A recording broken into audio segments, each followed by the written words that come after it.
The following episode contains or may contain spoilers. So if you're spoiler sensitive, maybe beware. Yeah, you sensitive people.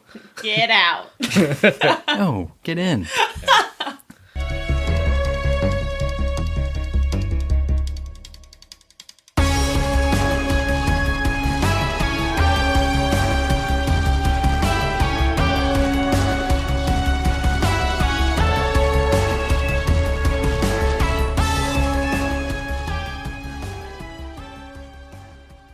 Welcome to the Phantom Zone. 3 fans, 1 podcast, and a sea of comics.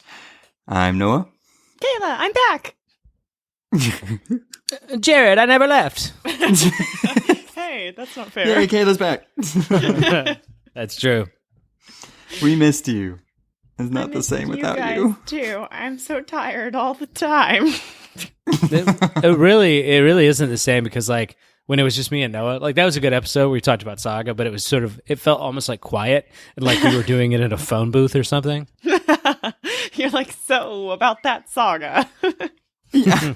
Well, it's funny because I don't know, like I kind of wait for Kayla's like, I don't know, either her laugh or her like shocked laugh. And like that was such a heavy episode for that I don't know, it just seemed like it was missing it.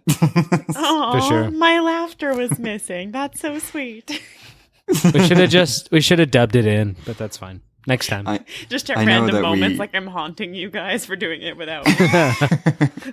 We did have a little hiccup because when we were talking about it, it was like, oh shit, one of us has to do publication history. And you guys are like, I fucking hate publication history. Who's going to do this? It was not nearly as good. Okay, so today we're doing my birthday episode. Finally, like over a month later. Yay. Sorry, I moved countries. So we're talking. We are talking about Barry Allen, The Flash. The Flash. Oh. That's right. The best comic book character in existence. Yay. We're going to do it at super speed. Bam, we already did it. We're back in time. Wow, we're gods. I mean, so if people don't know, The Flash is Barry Allen specifically is my favorite character of all time. If you go back and listen to our very first episode, you'll find out what all of our favorite superheroes and or comic book characters are, because we did like a 2-hour episode, way too long. We've learned from that about our favorite characters. Is it really too long if we're talking about our faves, though? No, but more in like, we kind of got the episodes down to like pretty much an hour now, and like our early episodes were verging on like an hour and a half to 2 hours. So. It was too long for the listener. Maybe not. We got some. Is that why we're doing this deep dive at super speed? It's going to be the shortest deep dive ever with jam-packed full of content because we're talking like this really fast because that's the only way we can get us done in like within an hour. This is speed talking, yes. This is great too because it's an episode where we're supposed to go fast, but much like The Flash, we're somehow slow and like late. Hey, leave him alone. He's busy, okay? I know. So, The Flash, he has yet to have a solo movie, and it should happen at some point, and I need it because the CW, no offense to anybody that likes the show, but it's a piece of shit. There, I said it, and I don't like it. I find it hard to imagine that people that like that show could not find that statement offensive, but I applaud the attempt to spare their feelings about that garbage show. Yeah. Yeah, I mean, it has its merits. The first season was good, but it has that CW syndrome where it kind of just... None of it really feels like Barry Allen. Even the stuff with, like in the Justice League, I just don't feel like it's actually Barry Allen. Like they have the same name, but none of the personality or dorkiness. Absolutely. Ezra Miller is great, but he is the least Barry Allen-ish actor I've ever seen. Yeah, I agree. It's kind of like they mixed like Bart, Wally, and Barry all into one character, but then made him kind of like the Lex Luthor-y, I don't know, erratic or kind of just excited character, which is, I guess, fine, but I don't really see Barry as that really at all. I think Zack Snyder just wanted to work with Ezra Miller, honestly. Which is, I mean, I like him. I like Ezra Miller. I think most people do like him. It's just an interesting choice. I mean, when his movie comes out in 2021, yeah, when his movie comes out in 2021, I hope that it is good and it redeems. I mean, the fact is, we didn't really get to see much of Ezra Miller's Barry Allen. I mean, his origin got cut from the movie. He was in it not that much compared to even, I guess, Cyborg. But I know, we'll see. My hopes is that it does well and it is a good movie. They just need to make a good movie. That's it. We'll see. But I can talk about one of my favorite parts about The Flash, which isn't really just The Flash, but it's his relationship with Hal Jordan. That's one of my favorite parts about reading like Green Lantern or the Flash comics is like, I probably won't pick it up unless they're in the book together, because I'm just like, yes, this friendship is so entertaining. It is so good. I think they're one of my favorite, I guess, friendships in comics. It just like works duos. So well. Mm-hmm. Oh, I love them so much. There was a comic. There was a Flash and Green Lantern comic where they got transported to another world, kind of like Battle World, and like, you know, an arena type thing, and they had to like fight their way out of it. But then it turns out that the people that they were fighting were really, you know, good, and it was just a whole big story. But it was really interesting to see them do this without their powers. So it was a cool dynamic to see them. I want to read that. I mean, honestly, I'm glad we're doing this episode because it made me like go read some Flash stuff and like rethink the character a lot. And I mean, he's really interesting because he's right on that edge of like, he's a legend in comics for sure, but also he's a bit underappreciated by the general public. Because I think one of the things we're going to learn about today is that like, he's not just a guy that runs fast. I mean, at some level he is just that, but the world of the Flash is way bigger than that. Yeah. Oh, yeah. Well, I feel like Barry Allen in particular, I'm super fond of, and I feel like he's overshadowed a lot by Wally, which Wally's great. And I think like Wally has this tropey type character that people tend to just like enjoy reading more. But I gotta go with Noah and say that Barry's gotta be my favorite Flash. Yeah, I just think there's something about him that, I mean, you know, Wally has his thing, and he had a big run, especially whenever the Flash, you know, what Barry Allen was gone from comics. He definitely earned his name and definitely earned the Flash mantle. But there's just something about Barry Allen, and, you know, there's a reason why he became a hope lantern. And like, I mean, he's just so full of like that hope, and a lot of times it might be blind and stuff like that, but he's just such a complex character that I think he really is one of the hearts of DC. And I mean that like literally and figuratively with the whole Speed Force thing. But I don't know. It's just, there's something about him and how he's usually written that I've always been drawn to. I don't know. Yeah, since I started reading Barry, I'm way bigger a fan of Barry than Wally. Just in terms, not so much character generally, but in terms of being the Flash. But I think just real quick, I think the reason Wally gets adopted, especially in like ensemble casts, is because Wally is more of a plucky comic relief, and I think they like writers, I think feel like it fills out a little bit more, whereas, you know, I think Barry in a JLA sort of place can sometimes get a little, he's almost like he's similar to Superman in his attitudes a lot of times. So I think, but in terms of the solo stuff, I very much prefer Barry personally. Yeah, I mean, and that's the thing. I'll probably talk about it quite a bit or mention it a few times, is that, I mean, most people that say they're not a Flash fan have only read him in an ensemble comic. Yeah. And to really know because most of the time the Flash is always pushed to the side, or like, because they typically try to make him like Wally whenever he's with the rest of the Justice League or whatever, it just doesn't show what that character can really do. Yes, most of the big events involve the Flash, or he's the one to eventually stop it. But that's after he gets incapacitated for like the entire comic or fight. And then he comes in and saves the day. And it's like, well, okay, where was he the entire, I don't know. It's just incapacitated for a moment or for 23 years. You know? No. Yeah, or chasing after death the entire fight, you know? Like, I don't know. Like, I just really feel like people should give him a chance. He's definitely not somebody that just runs fast. His character is super complex. And Well, his one of the costume's reasons amazing. one of the reasons he gets sidelined is because he's so goddamn powerful. So Yeah, why don't you tell the nice folks Noah about his powers? Oh man. Okay. So Flash is one of those characters. So Jared will touch more on the Speed Force after I talk about this because he just has an arsenal of powers that I kind of have to get through before explaining the Speed Force. So he is a Speed Force conduit. So he's not the Speed Force, but he uses the Speed Force. So Barry created the Speed Force when he was struck by lightning. The Speed Force creates excess energy that builds up and needs to be released. And the Flash is essentially that release valve. And then so with that, he gets super speed. And so he's capable of moving at incredible, superhuman speeds. He's far faster than Superman. I'm just putting that out there.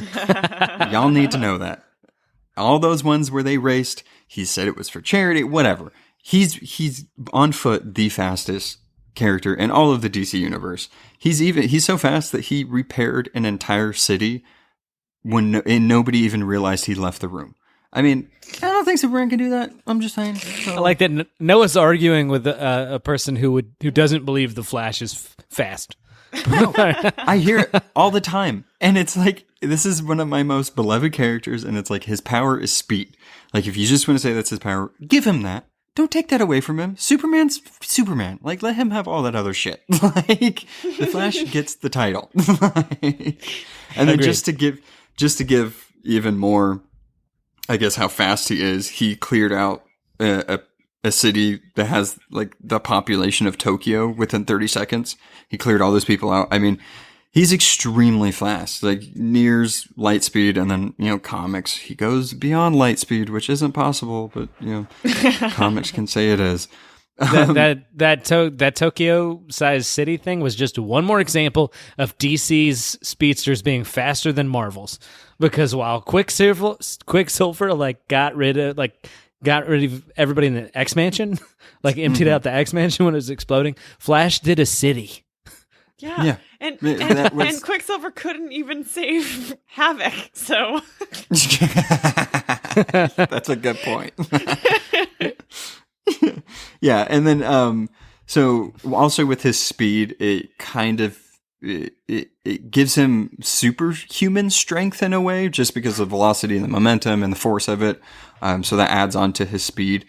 Most of the time, he actually holds back in using his true potential, because time travel and wormholes and ripping space and time in half, and also destroying everybody in his path. He has to kind of go on a power walk instead of a full-on sprint sometimes. So, and then the typical superhero abilities, reflexes, agility, stamina, durability. Another thing that comes with the Speed Force is the Speed Force aura. So people that are novices with the Flash are thinking more scientific with it and wonder why his costume doesn't burn up when he's running, or people don't disintegrate, when he's holding them while he's running. It essentially creates like a friction cushion around him. This is a big aura, like a kinetic field that absorbs all like the impacts, stuff like debris and all G-force and all that stuff whenever he's running. So that's explains nice that. workaround. Mm-hmm. Yeah, science. He also has accelerated healing.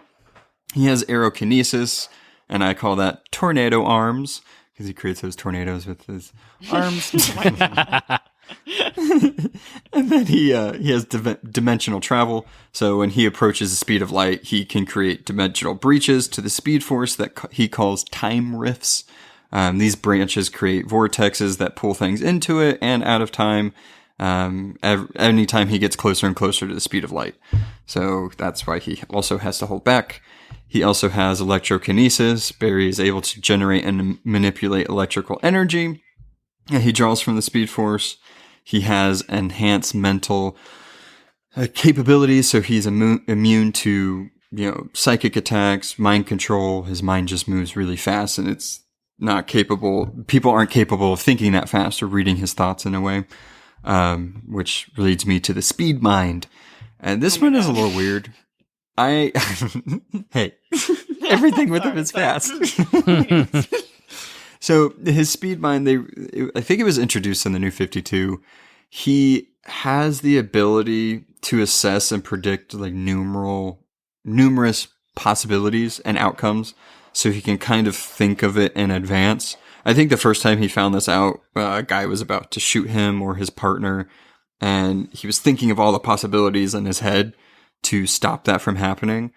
But Flash like thought of, let's say, like 1,400 possibilities, but that was like maybe 2 seconds in real time. So he thought so fast, but yet moved so slow that the guy ended up getting shot anyway. Oh my god. Typical Barry. He's so fast and yet so slow sometimes. Oh, isn't that one of the heartbreaking just kind of like points, is that he's never fast enough? Exactly. It's so sad. He can never, I mean, he's so fast and yet somehow he's just juggling too many things at once. Yeah, I kind of love that about how they've written that into the character, that irony that the guy's just late all the time, even as Flash. I mean, obviously, like I said, it's because he's got so much stuff going on. But in the end, it just amounts to him being the latest one at the Justice League meetings and shit like that. I just think that's great. Yep. And also with his speed mind, just to give you another example of how quick his mind is. A lot of times, I don't know if you guys have read or you've seen in comics, whenever somebody picks up a Green Lantern ring to use it, depending on who's writing it, but usually the constant is it takes a lot of training and a lot of willpower and a lot of thought and everything. It takes a long time to be able to use these rings. Barry was able to pretty much process it and operate the Green Lantern ring very quickly whenever he needed to. So that was a feat that I'm pretty proud of my boy for doing. Exactly. And then only 2 more. I'll just say the 2 more. He has a bunch of others, but they're not really worth mentioning. He has molecular kind of manipulation, acceleration, whatever you want to call it. So that's phasing and intangibility. If he vibrates something or somebody at the speed of the molecular density that it is, they can phase through or become intangible. And then the last one, which is pretty cool, is sharing the speed force. So he can actually give speed to things in motion and also take away speed. Primarily things that are more takeaway speed that are connected to the speed force. So that's Barry's powers right there. Yeah, it's the shit. You mentioned that he was a Blue Lantern for a while, right? Yes. And I don't know, then nobody ever made the connection that he should have been the Blueberry. I think that would have been great. Oh my god, that would have been that's amazing. just for like a 6-issue run, and it's all kinds of like cool muffin puns. And anyway. But yeah, like I just want to say what I think is really cool about that, because it does get a little overwhelming because there's so many powers. But like what's great about the Flash is, despite the fact that, you know, with a lot of like characters where that jumps the shark, they just add 100 million different disconnected powers. Like he can do this and that. Like, no offense to Superman, but he's at the highest levels plagued by that. Yeah. Where it's just like his powers to just be able to do anything and everything great or something like that. Like with Flash, it's still, the core of it is still just speed. And so you're just kind of, it's variations on a theme. And so they come up with cool little moments where it's like, okay, but wouldn't he also be able to, like, you know, I don't know, like move his hand fast enough that the friction would cause heat, you know, and they play around with that. But it's usually comes back to the base of it's a guy who runs really, really fast, you know, so I think that's great. I think that's, and most of his, and I like how most of his powers are based in the Speed Force, which is where he gets his powers from. So... What did you say, Noah? The what? The Speed Force. Oh, it's interesting you mentioned that, because I have done a lot of research. Well, anyway, so it's thank you. Oh, that's the thing I was going to talk about next. Okay, but yeah, so the Speed Force, you kind of do need to know about it to know about the Flash, because like unlike with, let's say, Marvel speedsters or like other companies where they just kind of do it like it's a mutant power or something like that, there's this thing Noah's talked about several times, the Speed Force, which it's actually gets kind of complicated, but I think stays pretty cool. So the first thing to understand, like in its most basic form, as far as the DC universe is concerned, the Speed Force is this underlying kind of abstract governing principle or energy or something like that. It refers to and it pushes space and time forward. Now, this is probably not the best idea of physics, but it makes for a really cool comic cosmology. Basically, it's deeply connected to the time stream and everything like that. So anything that's like hyper physics oriented or something like that is basically the Speed Force is the glue that holds all of that physical nature together in the DC universe. But because it's comics and we often have to have like a physical embodiment or representation of this stuff, you get the very purified versions of the Speed Force. So like a lot of times it'll like kind of embody itself as something like a like trans-dimensional plasma storm or something like that. You know what I mean? Or a big whirling tunnel. Yes, and energy, or like a lot of times it'll be like a kind of bright, pure light or something like that. Even like like static forms of light.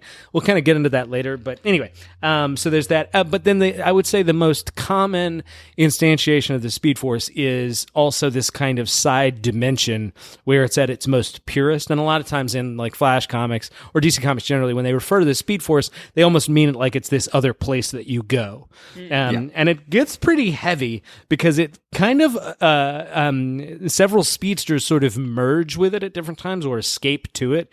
And when they do so, it's something like, if you're familiar with like the Hindu Brahmin, where you become like omnipresent with all things, but you kind of lose your individuality.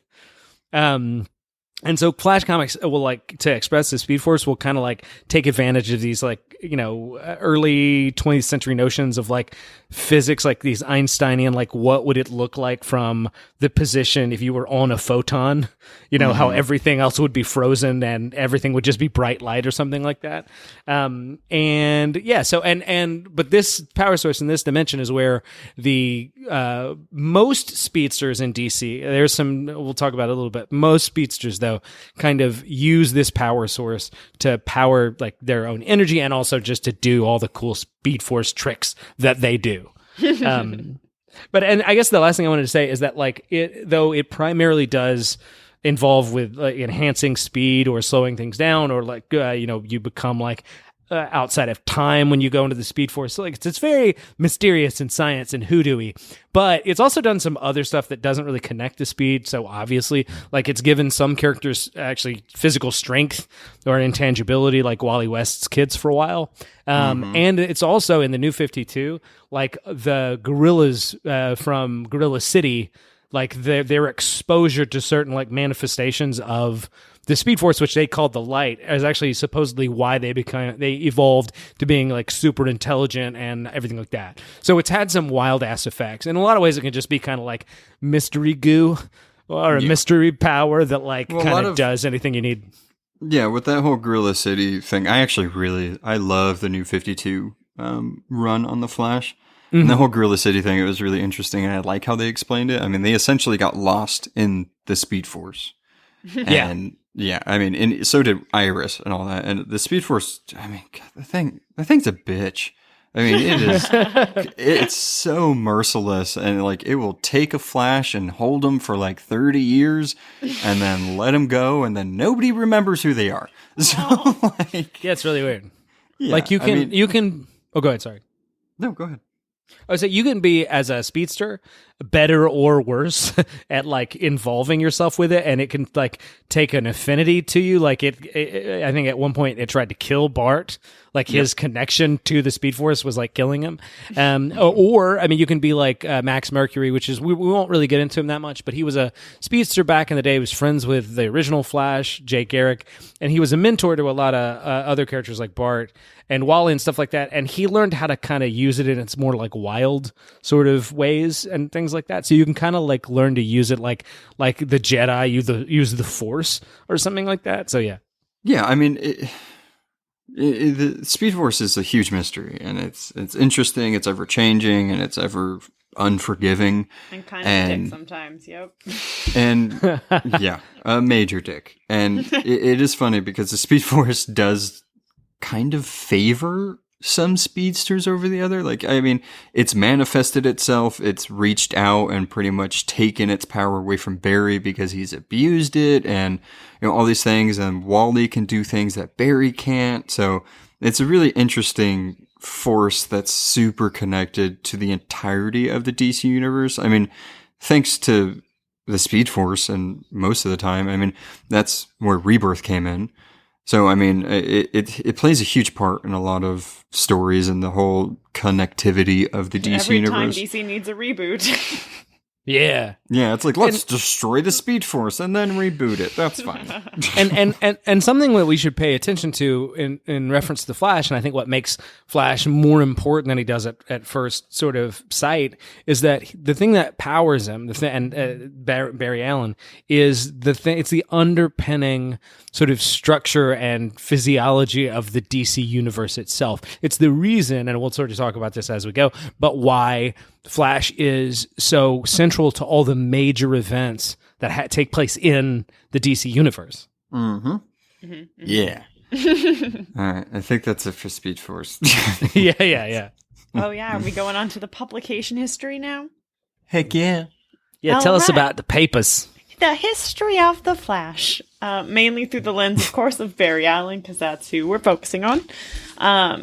Barry first appeared as the Flash in DC's Showcase number 4 in 1956. So, I mean, in terms of like iconic heroes, he's actually kind of a newbie.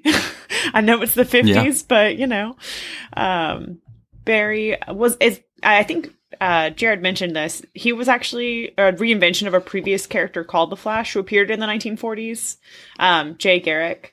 Barry Allen's classic stories through DC introduced the concept of the multiverse to DC Comics. And this it's like obviously played a large part in most of the continuity reboots, like I said, over the years.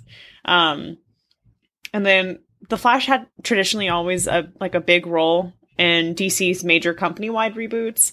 And unfortunately, I have to mention Crisis on Infinite Earths, number 8. In 1985, Barry Allen died, saving the multiverse, removing the character from the regular lineup for 23 years, which... Boo! Super long time. Obviously, other things happened with the mantle of the Flash, but that was Barry being gone.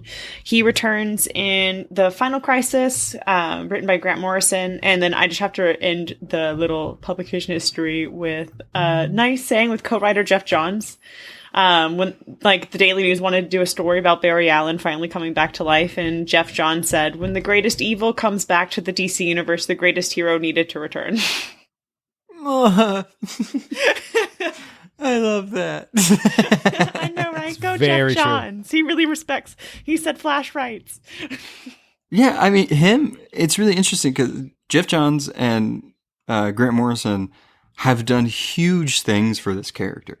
Mm-hmm. I mean, if you look at the pretty much the multiverse comic pretty much roadmap of the Speed Force that Grant Morrison made, I mean, it's because of Barry Allen. It's because of the Flash. Like, I don't know. And also to touch on when you said Wally picked up the mantle, that was one of the first instances of a legacy character becoming the character, like in comics. It wasn't just a sidekick anymore. He took on the main title and the main continuity of that character. So I thought that was always interesting. Aww, very much. And so popular. Yeah.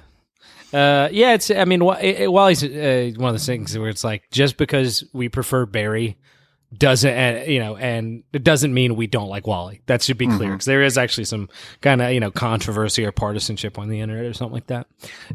But also, I should mention what's really cool, and this stuff's kind of arbitrary, but people often date the beginning of the Silver Age with the beginning of the Flash. Barry Allen's Flash. Yeah. So his first appearance. Often people demarcate that because it's sort of like it's the post Golden Age. That and Fantastic Four, number 1. Those are like the two events that are like, oh shit, it's the 60s. The best comics ever written are about to happen. I think. Hell yeah. They probably didn't know, but anyway. Was that it, Kayla? Yeah. I mean, he Rebirth, New 52, yay, modern comics. Yeah, and then as you mentioned too, the whole Jay Garrick, and whenever the Flash and the current Flash Barry Allen met Jay Garrick, that was opening up the whole multiverse and creating what we now know as a multiverse. And there's different worlds, Earth 2 and 3 and blah, blah, blah, and yada, yada, yada. And that just opened up a whole Pandora's box of characters and stories that they can do. Mm-hmm. So you're welcome because of the Flash. Not that I had anything to do with it, but okay. Well, let's tell the story of the big. How did the Flash start? What's his origin? I think exactly once upon a time, and it's funny you mentioned that. And I think what's cool about this too is that like if you may not know the Flash's origin. Unfortunately, he's unlike even some less popular characters. Like I would suggest the Hulk's a little bit less popular, or at least he's right there. Most people know about the gamma bomb going off or whatever. With Flash, I don't know if people know this story, and it's a really good one. And like most superhero stories, it begins with a fucking tragedy. Of course. So Barry's just sort of like a normal Midwestern kid, however, kind of slow at running. Don't know why, but at the age of 11. His mother is mysteriously murdered, or at least mysterious to us. And unfortunately, his father is framed, or depending on your perspective, or at least convicted of the murder of his mother. It's always the spouse. Hey, yes, he's not a total orphan, kind of. And yeah, and there are no other suspects. It turns out it was a bad guy that we'll talk about later. But yeah. That sucks, and you can imagine it was pretty traumatic for young Barry. But Barry's a very dogged and like determined figure, so rather than just being depressed and getting into like goth music or whatever, he decides he's going to do what he can to learn how to solve the murder of his mother, because he never believes that his dad didn't. His dad did it. He never, he's always skeptical about that. And so he becomes a forensic scientist. I mean, what we would think of now as a forensic scientist. Yeah, because that's not what he was in the beginning. Yeah, he was originally. It did not exist when he was. That's right. At least we didn't call it that. So it was called. His role would have been called a police scientist, which sounds. It's like people learn how to make better donuts or something. I don't know. But as a way. But so Barry grows up, he gets his degree, he gets his certifications or whatever. He becomes a forensic scientist, and he starts working for the Central City Police Department. And on his spare time, outside of solving the cases that he's working on for the police department, he also tries to figure out how he redoes the crime scene of his mom, and he kind of does that. He's never stops trying to figure it out. He's obsessing over it. Absolutely. And unfortunately, as accidents happen, and this is a point where a lot of different Flash stories sort of tell this mythos a little bit differently, but they all kind of agree that for whatever reason, lightning strikes his laboratory, or his sort of science area. I don't know if it's a lab, but anyway, you get it. Yeah, it's probably a lab. Anyway, lightning strikes it. Here's the thing. It doesn't strike him. I think a lot of people get that wrong. It strikes these random chemicals that are sort of in the machinery or lab area next to him. It explodes, and the chemicals douse him. Yep. And then he basically immediately finds out that he has super speed. Or for the layman, ultra fastosity. I don't know if yeah. And what's really cool about this is that and this is a little undersold, but it's true. Barry Allen grew up as a comic nerd. And he read, his favorite comic was Jay Garrick's The Flash. And that's another cool thing about I know, it's really cool because in the DC universe, the way they explain the connection between the Silver Age and the Golden Age is they're different, at least before the crisis. They're happening in different Earths, right? Earth 1, where Barry Allen lives, and Earth 2, where the adventures of the original Flash were taking place, or at least used to take place. But in this weird cosmic coincidence, they have comic books in Earth 1 of what was going on Earth 2. So he read Flash adventures in the comics, and as an homage to that hero, became the Flash himself. Exactly. That is so cool. Yeah.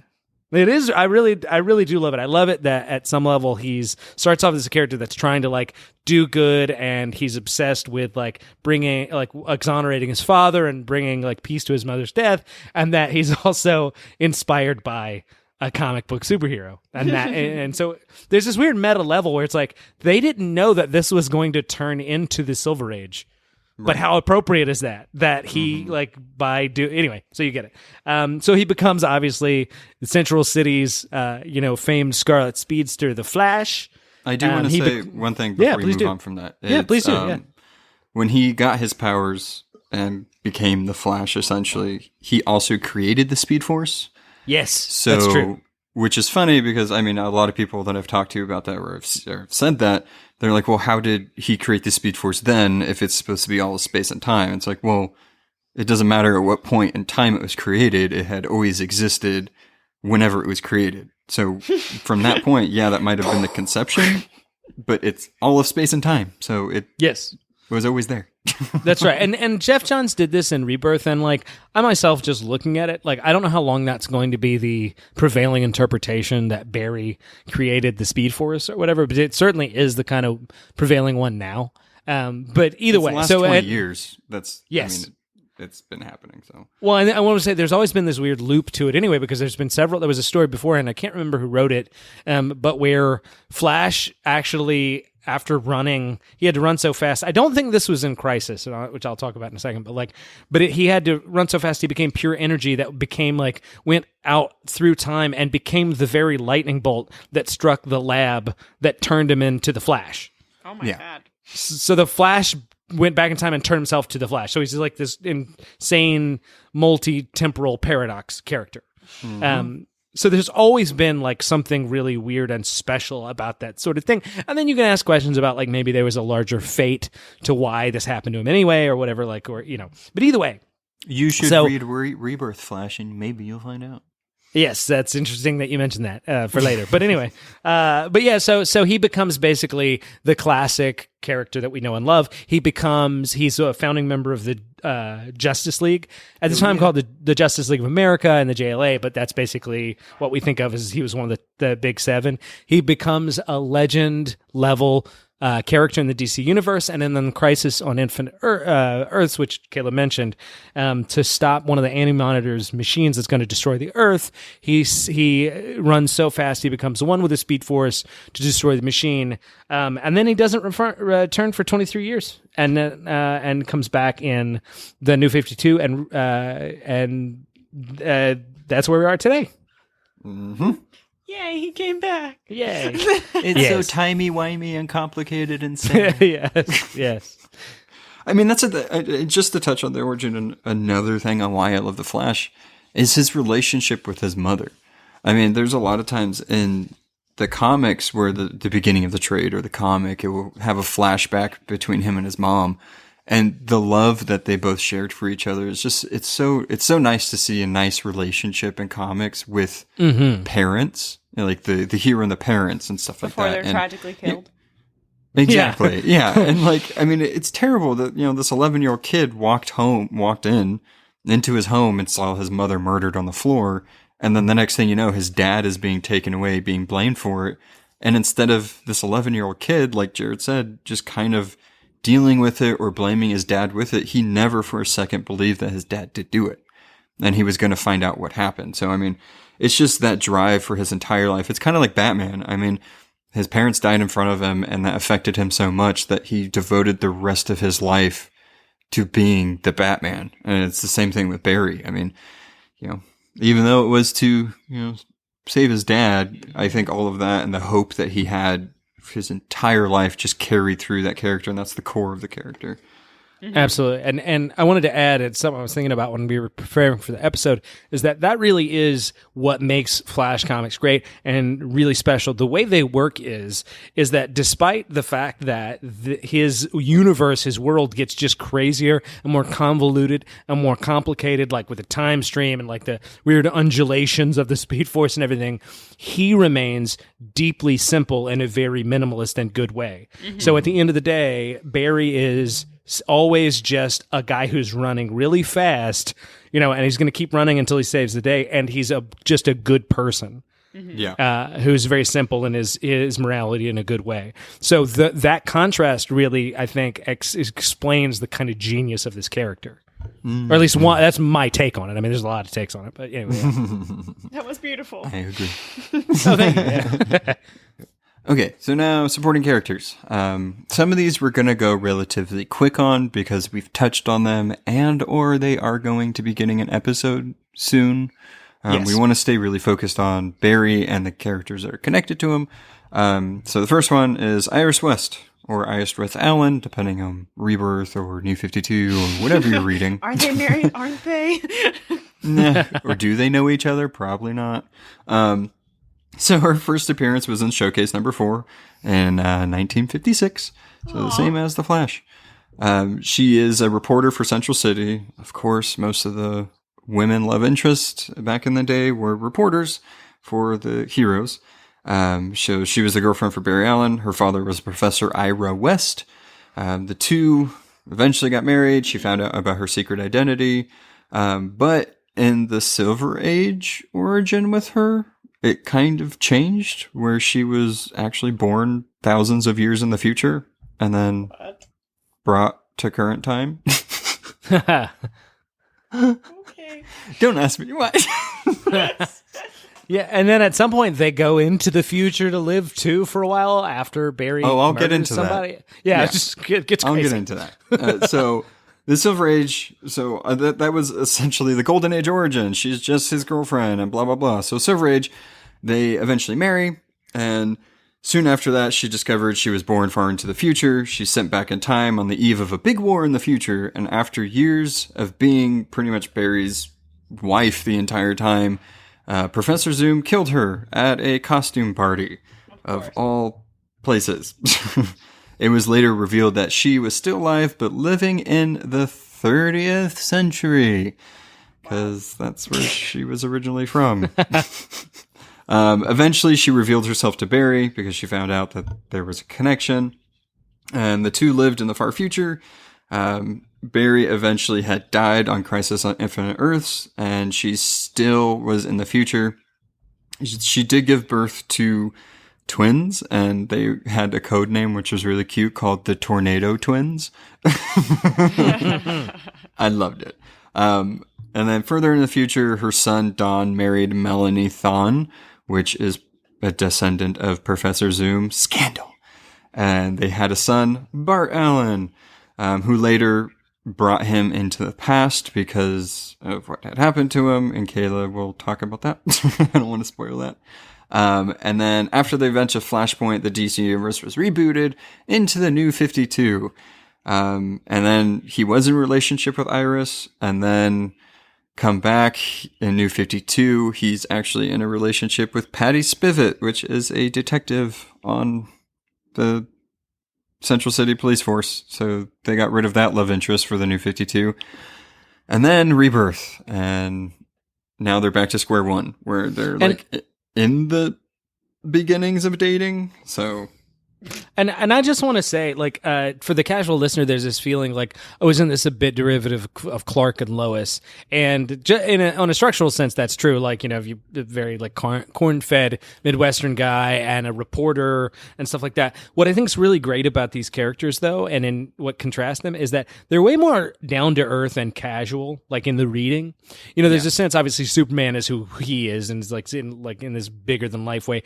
But even Lois Lane is sort of like, do you know who I am? I'm Lois Lane. You know, it's like the whole Earth would know who she'd be, a celebrity of huge proportion. You know what I mean? Like a Naomi Klein, or I'm trying to think something like that, or a Katie Couric. I don't know, whatever. Whereas Iris is way more, I think, subtle and interesting in that way. And she that's what I think pulls out the Lois Lane when she needs to, like for the job. Yes, but most of the time, her constant is caring, always loyal, and always there. I mean, she's super supportive all the time. Yes. So, yeah. I mean, that's Iris. I mean, that's really much I got to say about her. He's gonna get there's more. Again. Watch. Yeah. There's more to say, but we have so much Flash to get through, and so like we also know that Flash isn't just. I mean, you do have to kind of distinguish who you mean, because there's Barry. But there's a bunch of other Flashes, like in the history of the DCU. A lot of people have worn that mantle, so we're just going to kind of go through them a little bit now. And the main one, of course, Noah is the main Wally other, West. I guess. Wally West. Wally. Yes. Or Wallace Rudolph West. Wally is better. Wallace Rudolph Nerditing West the Third. Exactly. So his first appearance was in Flash number 110 in the 1960s. I'll just touch on his origin, really. I mean, I really want to save the meat of him for when we do Titans and all that other stuff. Yes. But his origin is exactly like Barry's. So one summer, he loved the Flash, which I think is really cute. So you know how Barry Allen looked up to Jay Garrick, who was the comic book hero he liked. Well, Wally West really loved the Flash, and Iris knowing the Flash. And I should mention that in his origin, Wally West is Iris West's nephew, and at this point, Iris doesn't know about Barry being the Flash. But he does come to visit one summer, and Wally kind of takes him under his wing, and he's showing him all this stuff, and he actually stumbles upon him being the Flash, and he pretty much tells Wally, he's like, hey, don't tell your aunt, this is only a secret between us. And then what do you know? Lightning strikes as soon as he tells him that, and then he becomes Kid Flash. So, I mean, that's exact. I mean, it's really funny too, because I believe that Barry was telling him it's like a 1,000,000,000 chance that would happen. And then as soon as he says that, lightning strikes the chemicals, and then thus was born Kid Flash. So I kind of love the funny. hokiness of that. It's so innocent. Like, it's just so like, oh, of course he's gonna Like, if they get included that powers. in the movie, Exactly. I would crack up. I feel like the whole audience would be laughing hysterically. Yeah. Also, why did Barry have the same chemicals in the same place? That I just, it's crazy. I don't like. You would think he would learn. It's called nostalgia, Noah. Yeah.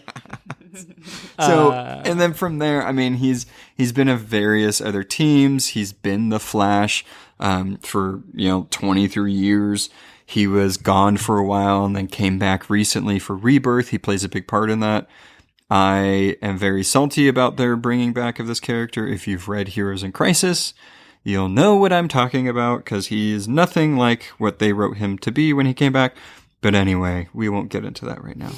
Yeah, but I mean, I think what's great about Wally is, and why you really appreciate him, he's a lot like Nightwing in that he has just run the gamut of, various different kinds of superheroes, because he dominated as one of the premier kid superheroes, not just sidekicks, but just teen heroes, of founding member of the Teen Titans, everything like that. Or was he one of the founding members? He was, right? It was him.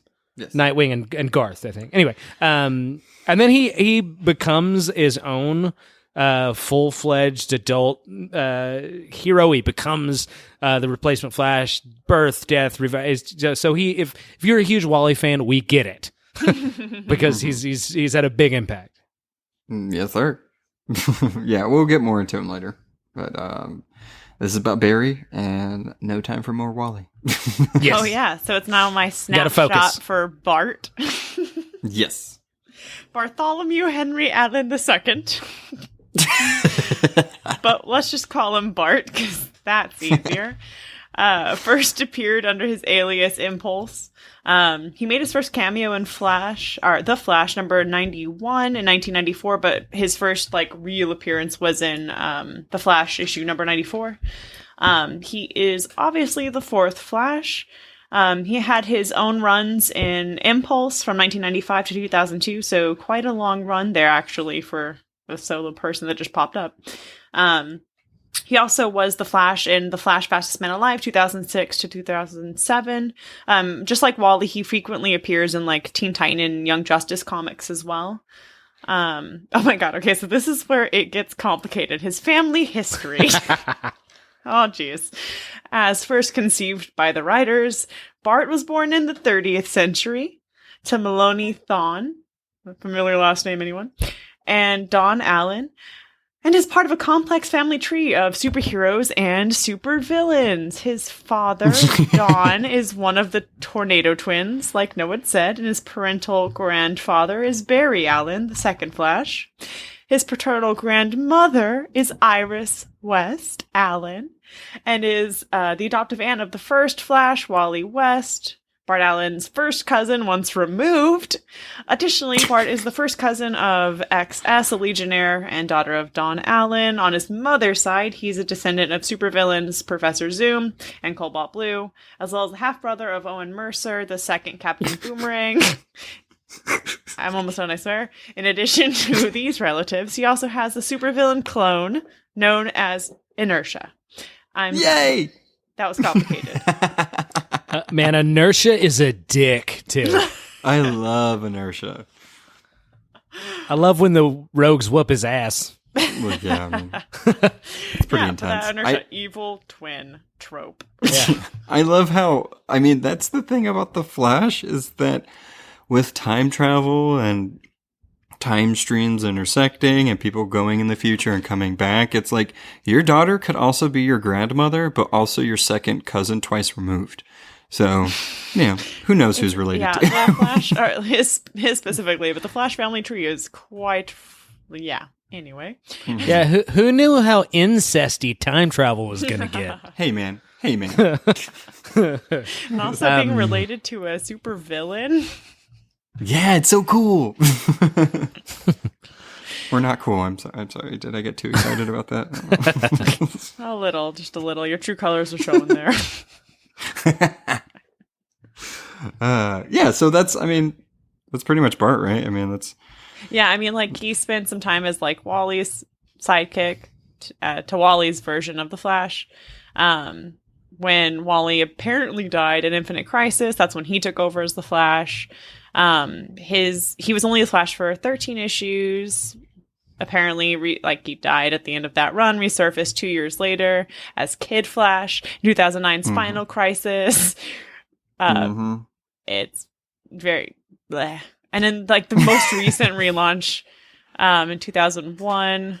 or 2011, I'm sorry, as part of the company-wide relaunch, Bart Allen, known as the alias Bar Tor, appeared reactionary from the distant future who was sent to the 21st century without his memories, attempting to forge a new identity for himself as Kid Flash. That's gets more ridiculous. But yep. That's Bart.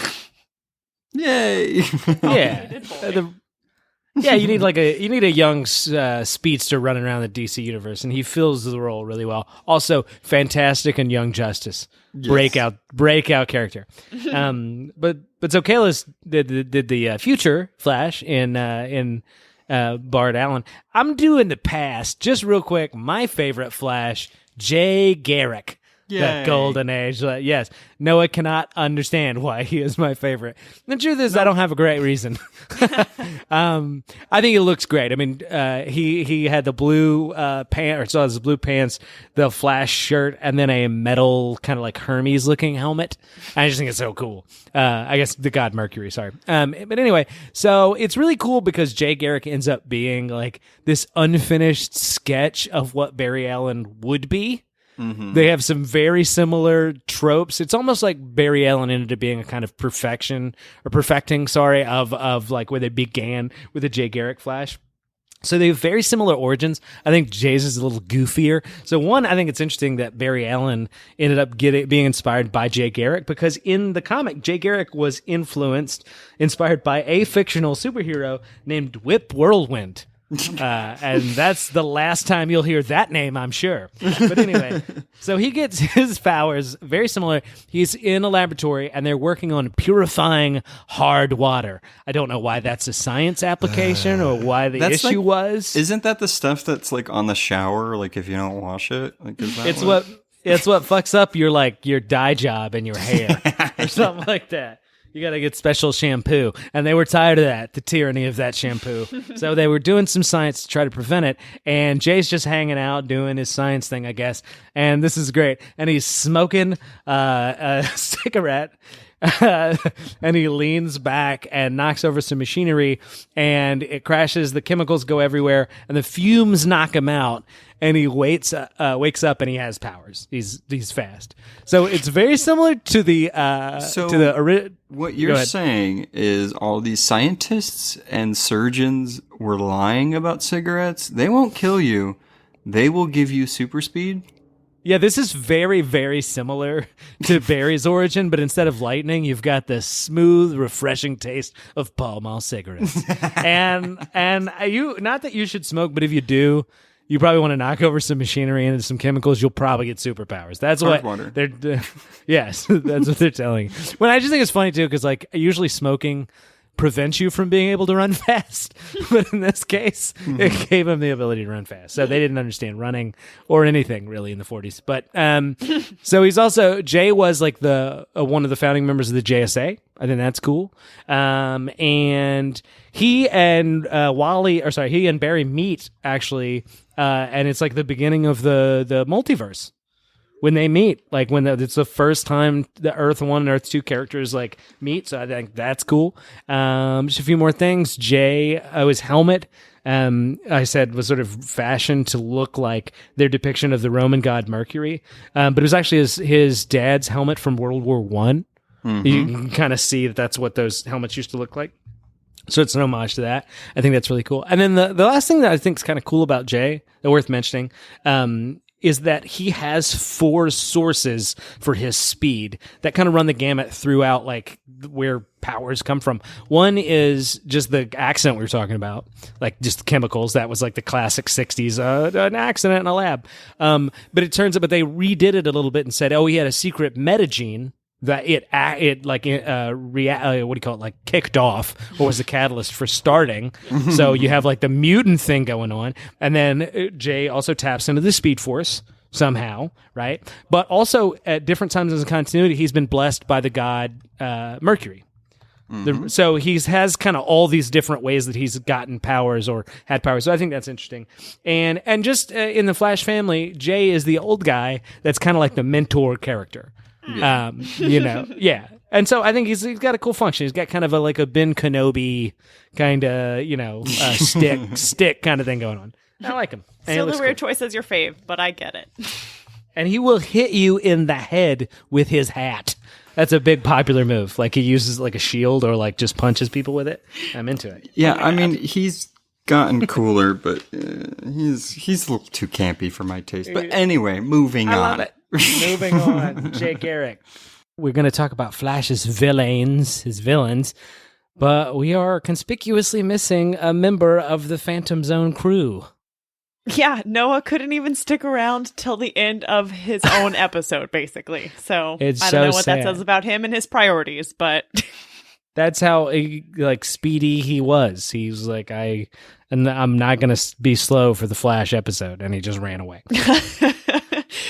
Yeah, and then I guess, we'll talk about kind of the Rogues Gallery in general, mini deep dive a couple of the important ones, and then sign off. Just us. I finally get to say thanks, guys, without Noah glaring at me through the phone.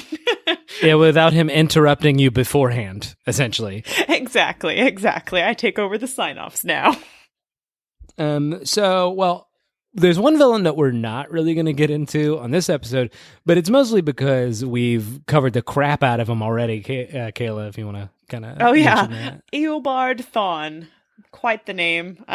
Obviously, it's like the Flash's arch nemesis, Professor Zoom, the Reverse Flash. Noah did a deep dive on this character in the second episode of the podcast when we deep dive some of our favorite villains. So yeah, we're not going to really touch on him. We are aware of his existence, though. And if you want to know more about him, listen to episode 2. Yeah, for the just uninitiated, I suppose. The idea is he's just evil Flash. Similar powers. Exactly. I mean, if his bad name is Reverse Flash, I mean, come on. That should give you an idea. But I think it's, suffice to say, what is a hero without their villains, without their rogues gallery? And it turns out, I mean, not only does the Flash have like one of the more interesting rogue galleries, he has a sort of team of his own villains called the Rogues. And they're nothing to sleep on. And I think what's really interesting, and I want to see what your take is on this, Kayla, is that, if you contrast them to, say, like the Batman, where all of Batman's villains are these, deeply sort of tragic, dark characters, very twisted. The Flash's villains end up being a little bit more like working class sort of crooks, with a totally begrudging agree. respect. People compare the two all the time. Yeah, and it's really funny because I think that, like the Rogues, and I'll list some to give you an idea, but like they have this like code that's sort of what they're known for, and like they're criminals, career and wise, and they're thieves and robbers and things like that. But and they're even willing to kill, but they don't do anything over the line. They don't kill women. They don't kill kids. That kind of stuff.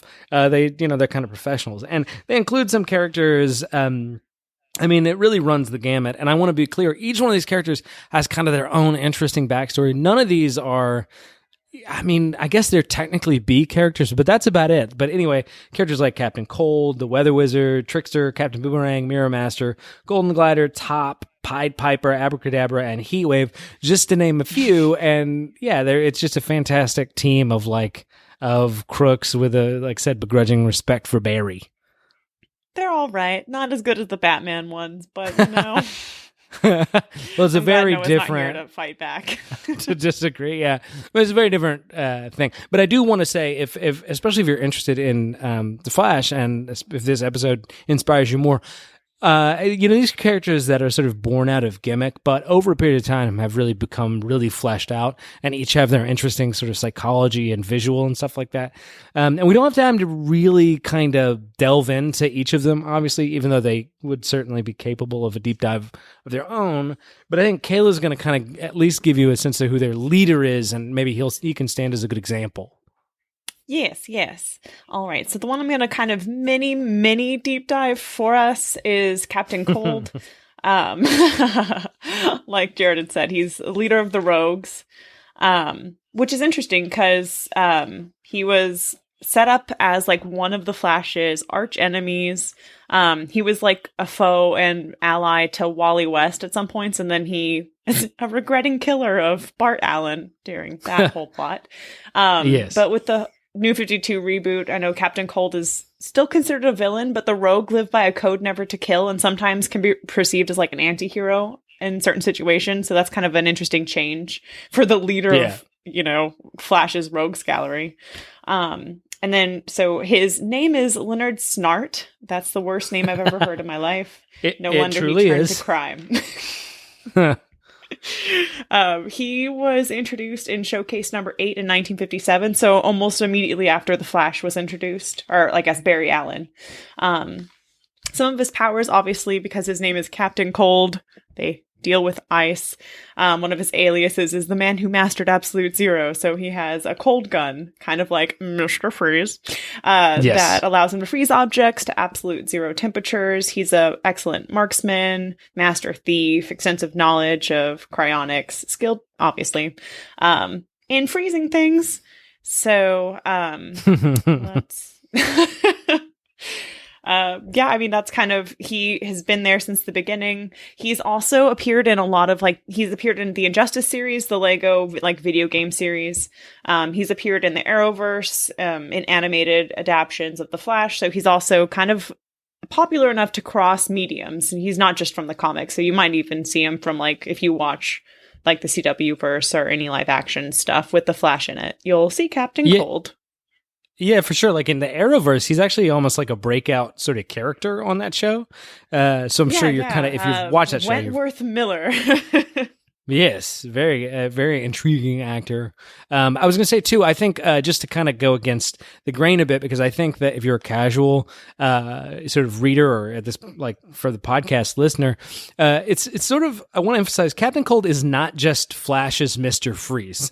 there's certainly parallels in their power, but whereas Mr. Freeze is a sort of deeply stoic, almost robotic sort of tragic character in his most recent and sort of official sort of background. Leonard Snart, while he's not a hedonist, he's way more of the, career criminal, shrewd, down to earth dude, and a real fun character. And then I wanted to add, he has this thing. He doesn't just shoot the cold gun.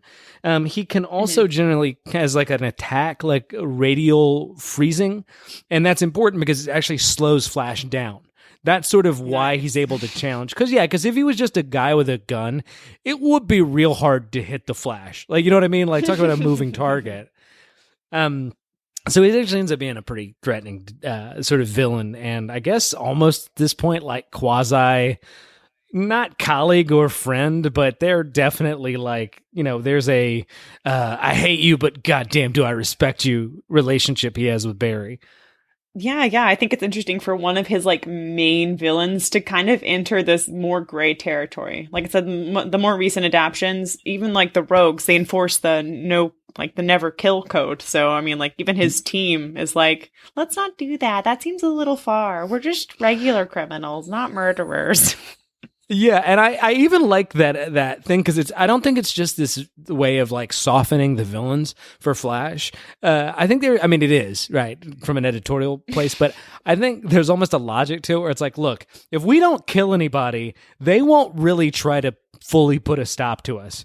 It's like if you're a the manpower dedicated to stop a thief is a lot less significant than the ones to stop mass murder. So absolutely, they're like Darkseid is trying to blow up the Earth.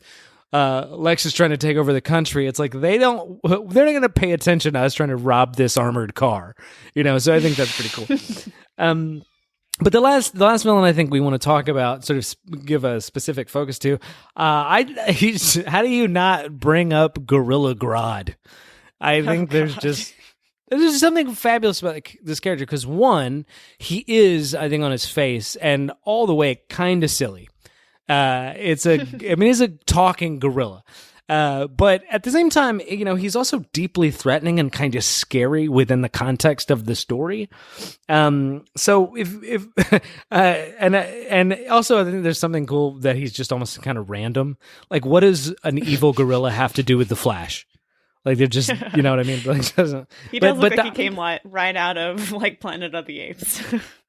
No, absolutely. And I bet you, I didn't research it to that degree. I bet you there was a bit of an ape or monkey, like fad in the 60s and 70s when it came out. Rod Serling was a fantastic writer.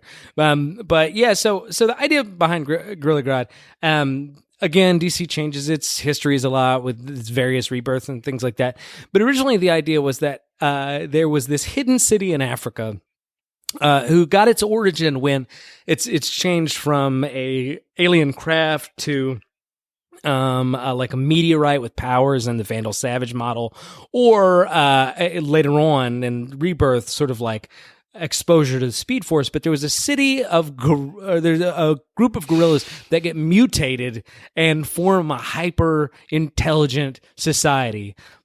So much so they're able to they become technologically advanced and are able to create a city that like hides them. It's got like a cloaking device, and so most people they never know about them. So like you kind of mentioned, it's kind of like a Planet of the Apes right here in our own backyard, if you know what I mean.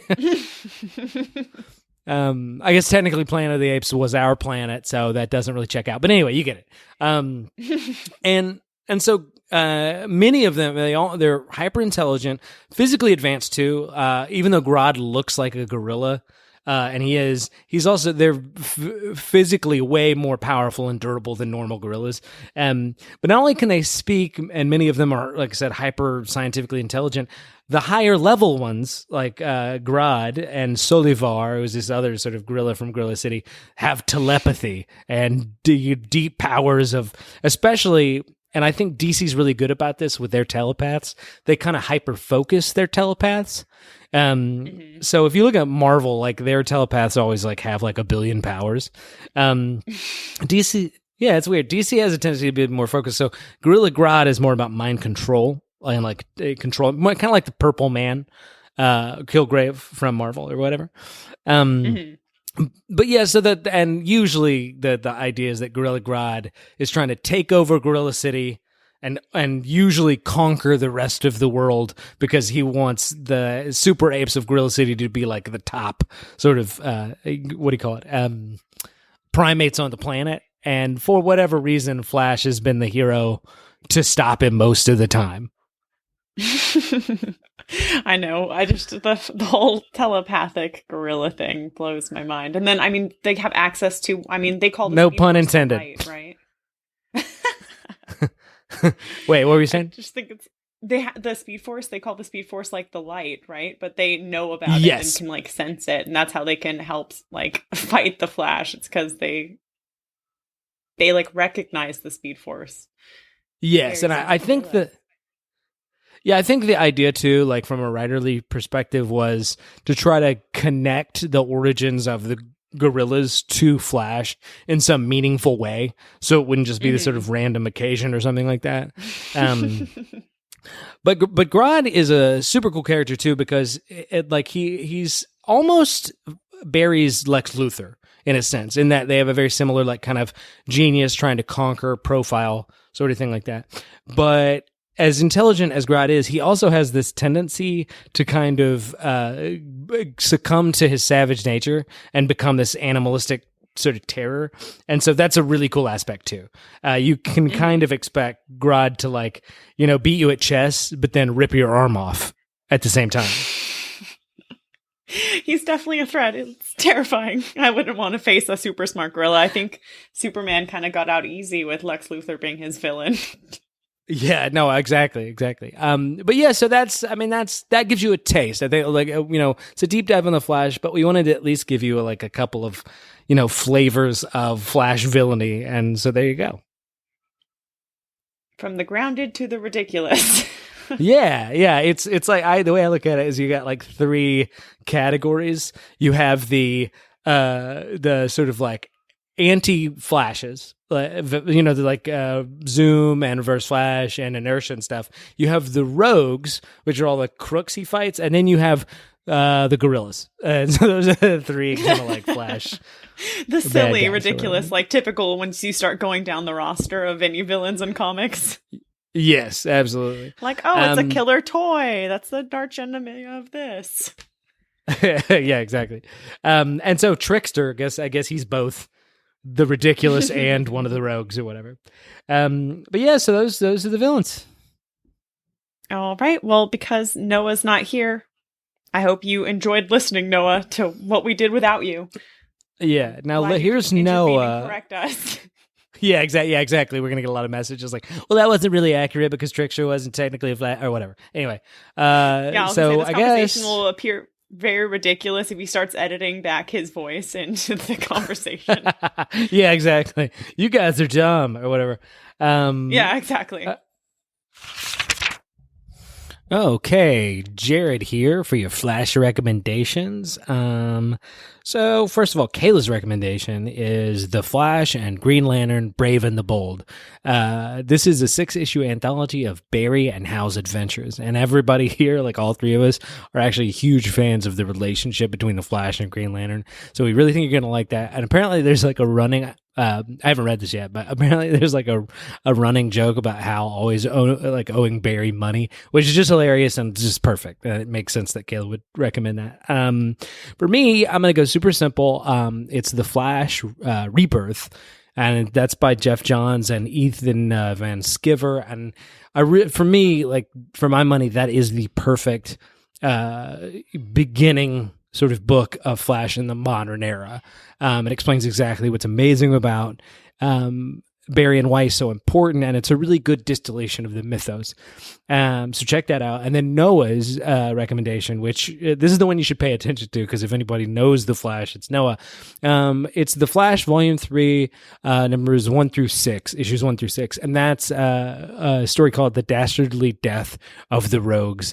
It came out during the Brightest Day period, so that's how it's an easy way to find it. And Flash has to solve the murder of one of his villains and also sort of protect the other rogues from the killer. So it's got all the makings of an awesome Flash story. So check that out.